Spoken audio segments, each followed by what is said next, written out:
이제 오늘 본문은 요 이제 중간에 딱 끼어 있는 내용입니다. 그래서 이제 앞에는 어리석도다 갈라디아 사람들아 이렇게 해서 좀 책망하는, 비난하는 그런 표현, 이걸 갖다가 법정적인 수사학이다 이렇게 말을 하는데요. 그런 표현이 앞부분에 있었고, 이제 뒷부분에 오면 이제 오늘 본문 말고 그 다음부터는 간청하노라, 나와 같이 되라, 이런 권고한다. 그래서 앞에는 좀 비난하고 지적하고 책망했다면 뒤에는 좀 권면하고 격려하고, 그래서 그 중간에 있는 이제 오늘 이 내용이 오늘 본문입니다. 그래서 오늘 본문은 어떻게 보면 사도 바울의 격정과 감정에 가득 차 있다. 그래서 갈라디아서 자체가 그렇지만 그 중에서도 제일 감정적으로 지금 사도 바울이 힘들어하고 있는, 굉장히 지금 사도 바울이 어떻게 보면 주체할 수 없는 이제 그런 본문이 이제 오늘 이제 본문입니다. 먼저 보면 따뜻했던 과거에 대해서 말하죠. 13절에 보면 내가 처음 육체의 약함을 인하여 너에게 복음을 전할 것을 너희가 아는 바라. 이 육체의 약함이 뭔가? 그래서 그의 외모가 좀 부족했나? 또 안 그러면 건강 상태가 좀 안 좋았는가? 안 그러면 사도 바울은 그런 힘이 있지만 언어는 좀 약하다 그래서 사도 바울이 언어에 대해서 좀 약해서 그런가? 하여튼 이 단점들을 이야기하는 겁니다. 그래서 복음을 들고 가는데 좀 사람이 좀 멋있어 보여야 되고 건강해 보이고 좀 이래야지 듣는 사람이 예수 믿으면 저래 되는구나 이렇게 알 건데, 사도 바울은 그런 외모와 그런 신체적 조건을 하나도 갖고 있지 못했다는 겁니다. 눈이라도 빼주겠다 이 말이 나오는데요. 이 말은 눈도 굉장히 사도 바울이 안 좋았고, 그 가시를 위해 기도했잖아요. 그게 아마 눈에, 또 어떤 사람은 또 사도 바울은 또 간질을 좀 알았다 이렇게 보기도 하고, 사도 바울은 건강은 아주 안 좋은, 이제 그래서 사도 바울이 3번이나 좀 가시를 없애달라고 그렇게 하나님께 기도했습니다. 이제 그런 사도 바울을 갈라디아 교회는 어떻게 여겼는가 하면, 그러니까 너희를 시험하는 것이 내 육체에 있었다 돼 있죠. 14절에. 그러니까 이게 뭐 그냥 작은 어떤 그런 핸디캡이 아니라 아주 좀 눈에 드러나는 그런 핸디캡을 사도 바울이 갖고 있었다는 겁니다. 그래서 너희를 시험하는 것이 내 육체에 있으되 이것을 갈라디아 교인들은 업신여기지도 아니하고 버리지도 아니하고 오직 나를 하나님과 천사와 같이 또는 그리스도 예수와 같이 나를 귀하게 대접했다. 사랑이 있으면 그런 것들은 더 귀하게 보일 겁니다. 어떻게 저런 아픔을 갖고도 저렇게 기뻐할 수 있는가? 어떻게 저런 신체적인 핸디캡을 갖고 있어도 우리한테까지 복음을 전하기 위해서 왔는가? 참 귀하다. 그래서 어떻게 합니까? 더 잘 섬기는 겁니다. 아픈 부분이 있으니까, 연약한 부분이 있으니까. 이게 이제 그들의 과거 관계입니다.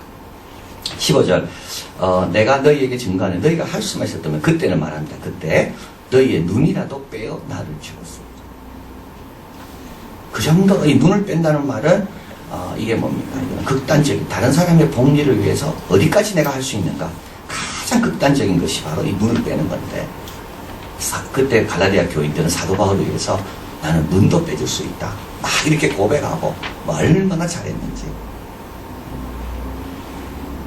그건 당연하겠죠. 영생의 소식을 전해주고 새로운 세계로 들어가게 하고, 그러니까 얼마나 고맙겠습니까. 그래서 나사로를 살려준 예수님께 300데나리온 어치에 그 향유옥합을 깨뜨린 마리아처럼, 가룟 유다는 저 아까운 거 왜 저렇게 허비하나 했지만 자기 오빠를 생각하면, 죽었다 산 오빠를 생각하면 300데나리온은 아무것도 아닙니다.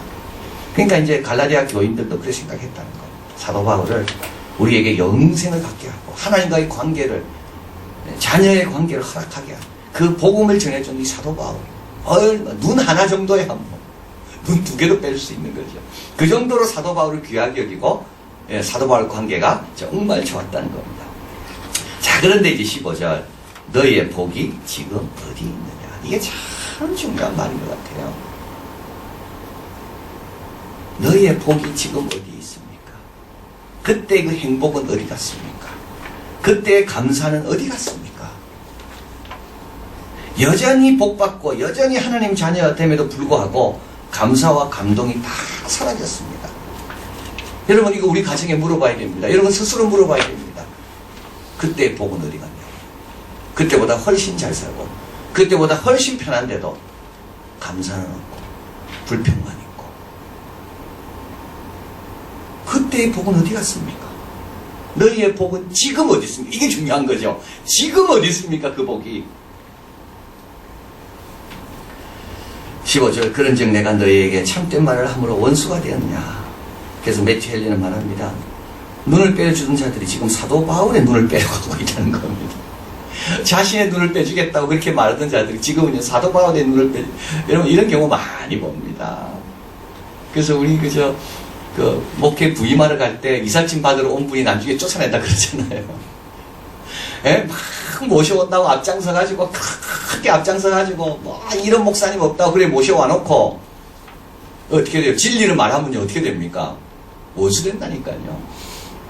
자기 모셔온 사람 뜻대로 해주면 원수 안 되지만 이 강단에서 진리를 말하기 시작하면 그 사람이 원수가 된다고요.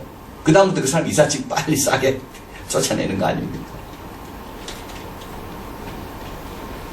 그때의 복은 어디 갔습니까? 아니 그때의 복이라는 게 그렇게 가벼운 거였나요?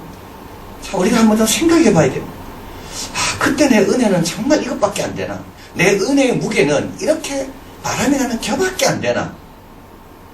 이걸 세월도 견딜 수가 없고 이런 여러 가지 환경도 이겨낼 수 없는 그 은혜였나? 내가 그때 받은 게. 내 은혜는 이렇게 가볍나? 이렇게 심지가 견고하지 못해서 무슨 내가 예수님의 십자가를 내가 생각한다면서 수많이 보낸 그 고난주간들 다 어디 갔습니까? 수많이 내가 불렀던 그 고난에 대한 노래들은 다 어디 갔습니까?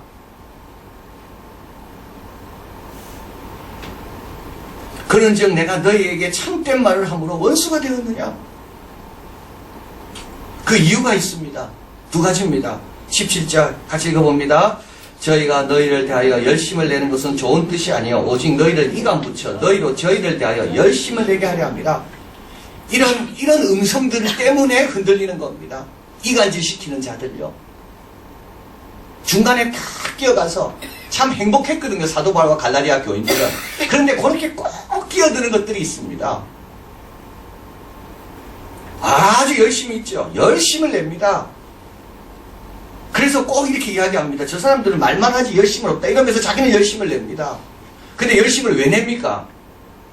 자기 따르게 하려고 열심히 내는 거죠. 십자가 지라고 순종하라고 열심히 내는 게 아니라 자기 편 만들려고 열심히 내는 겁니다. 이간질 시켜서. 그래서 갈라디아 교인들이 거기 넘어가는 거예요. 창세기 1장, 자 3장 1절 여호와의 뱀은 아주 강교하죠. 여호와 하나님 지으신 들짐승 중에 뱀이 가장 강교하더라.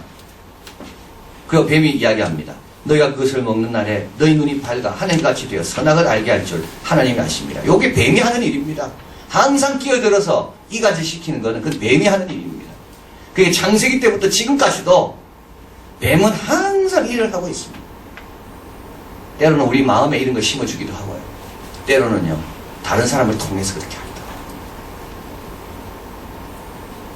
사도 바울은 말합니다. 좋은 일에 대하여 열심으로 사모함을 받으면 내가 너희를 대하였을 뿐만 아니라 언제든지 좋다. 근데 그들은요 나쁜 일로 열심히 합니다. 여러분 열심 갖고 다 칭찬하지 마십시오.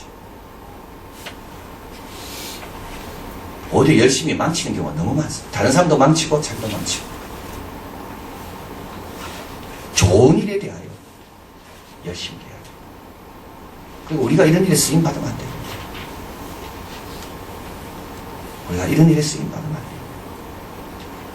주님께 충성하도록, 교회 사랑하도록, 다 교회 활동 여러 가지 있으면 열심히 참여하도록.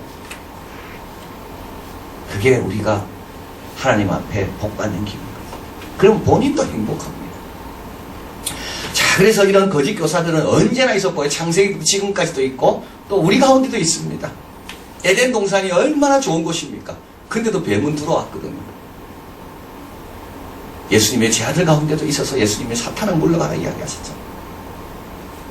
그래서 우리가 늘 깨어있어야 됩니다. 여러분 열심 갖고 사람을 칭찬하면 안 돼요. 잘 분별할 줄 알아요. 그리고 또 갈대 같은 성도입니다. 내가 이제라도 너희와 함께 있어 내 이 음성을 제도 변한다는 말은 좀 야단치고 책망한다는 겁니다. 그러나 내가 너희와 함께 있지 못하기 때문에 지금 그러지 못한다는 걸 지금 이야기하는 거예요. 이 말은 뭐냐 하면 사도 바울이 없으니까 이 흔들리는 거.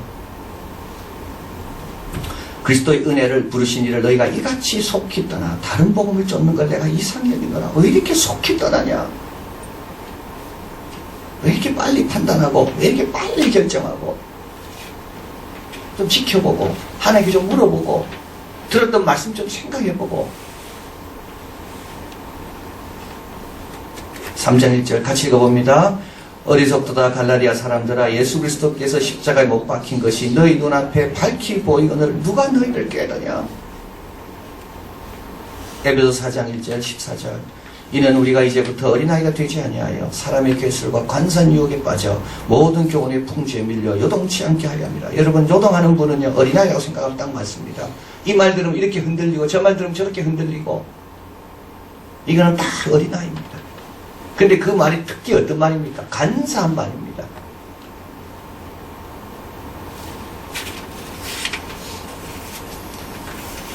자, 믿음과 충성은 뭐라고 말씀하죠? 믿음과 충성은 부재 중에 흔들리지 않는 겁니다. 믿음과 충성은 보이지 않는 가운데서 어떻게 내가 그걸 참고 견디는가? 그게 믿음이요. 그게 충성입니다. 성경에서 그걸 우리에게 계속 강조합니다. 그래서 주인이 맡기고 떠났잖아요. 주인은 안 보입니다. 근데 다른 종들이 막 주인 욕하면서 그래봤자 안 된다. 충성스럽지 못한 종은 거기에 흔들려가지고 일도 안 하는 거예요. 그래서 주인이 왔을 때 아무것도 내놓을 게 없는 거예요. 만약 그 악한 종이 마음에 생각하기를 주인이 더디 어디가 하여 동물을 때리면 술 친구로 더불어 먹고 마시게 되면 생각지 않는 날 알지 못하는 시간에 종의 주인이 이를 것이다. 그리고 이거 누가복음은 칭찬하는 겁니다. 주인이 이럴 때 종이 이렇게 하는 것을 보면 때를 따라 양식을 탁탁 나눠주는 그 종을 보면 그 종은 복이 있으리로다. 내가 참으로 너에게 이르노니 주인이 그 모든 소유를 저에게 맡기리라. 빌립보 교회하고 갈라디아 교회가 완전히 다릅니다. 빌립보 교회는요 처음부터 지금까지 복음 안에서 교제하고 있습니다. 갈라디아 교회는요 벌써 사도 바울을 원수로 생각합니다. 어떻게 이렇게 다를까요? 똑같이 사도 바울이 뿌렸고 똑같이 사도 바울이 없는데도 불구하고 빌립보 교회는요 사도 바울을 생각해서 에바브로디도를 또 감옥까지 보내기도 하고 갈라디아 교회는요 헌금은 말할 것도 없고 이 교회는 사도 바울을 원수로 생각하고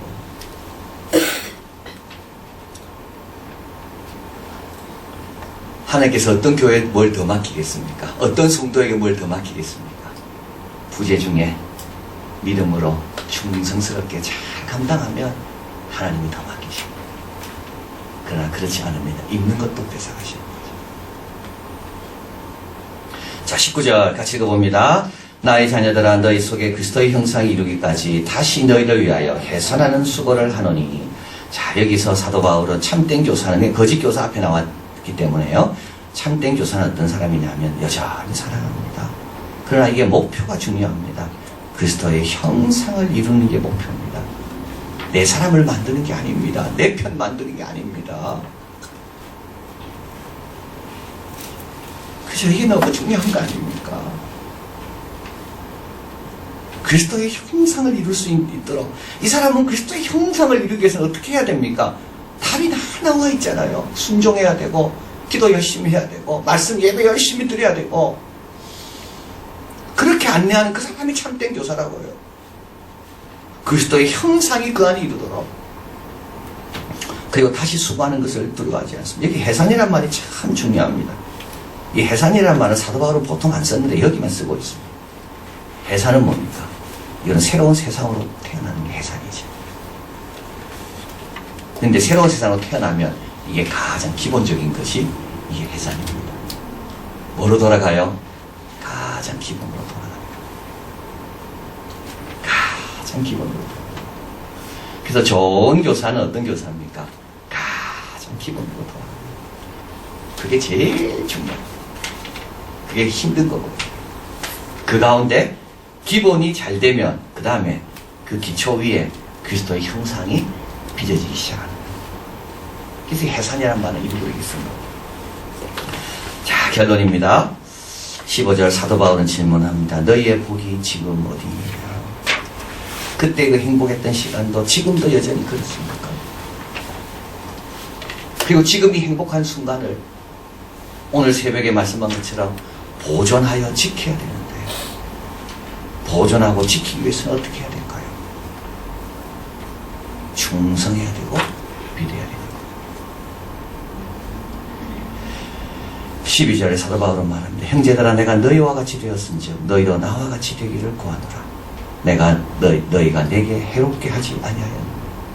사도 바울을 그 당시에 해롭게 하자. 이때 행복했습니다. 이때 행복했습니다. 사랑이 있었을 때 행복했습니다. 그것도 누구를 사랑합니까? 네, 진리를 전하는 자를 사랑할 때 행복했습니다. 진리를 알지 진리가 너희를 자유케 하리라. 내가 너희와 같이 되었은지야. 갈라디아 교회 성도들 사도 바울에 비하면 여러 가지 부족하지. 근데 사도 바울은요, 그들과 같이 된 거예요. 이방인처럼 된 거예요. 너희도 나와 같이 되라. 기본을 소중히 진리를 증거하고, 그리고 하나님의 형상대로 그리스도의 형상을 세우는 것에 관심을 좀 가져라. 그러면 이게 뭐가 된다고요? 이게 복인 거예요. 이런 사람이 행복한 거예요. 외로워도 행복합니다. 환난을 당해도 담대합니다. 여러 가지 어려움이 있지만 평안합니다. 누가요? 이런 사람.